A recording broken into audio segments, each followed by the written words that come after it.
মুকালমৰ এগৰাকী যুৱতী প্ৰাৰ্থীক লৈ সমগ্ৰ বৰক্ষেত্ৰী অঞ্চলত চলিছে ব্যাপক চৰ্চা। টিহু সমষ্টিৰ ৩০ নং নাৰায়ণপুৰ খাপকাটা গাঁও পঞ্চায়তৰ আঞ্চলিক সদস্য পদৰ ভাৰতীয় জনতা পাৰ্টিৰ মনোনীত প্ৰাৰ্থী সুস্মিতা দাসক লৈ চলিছে নিৰ্বাচনী কুচকাৱাজ।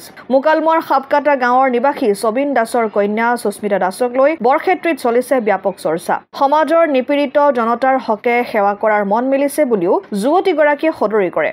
পূৰ্বতে ভোটাধিকাৰ সাব্যস্ত কৰা যুৱতীগৰাকীয়ে এইবাৰ প্ৰথমবাৰৰ বাবে পঞ্চায়ত নিৰ্বাচনত ভোটদান কৰাৰ কথা সদৰি কৰি নিজৰ ভোটটো নিজকে প্ৰদান কৰিবলৈ পাই সৌভাগ্যৱান বুলিও কয় যুৱতীগৰাকীয়ে।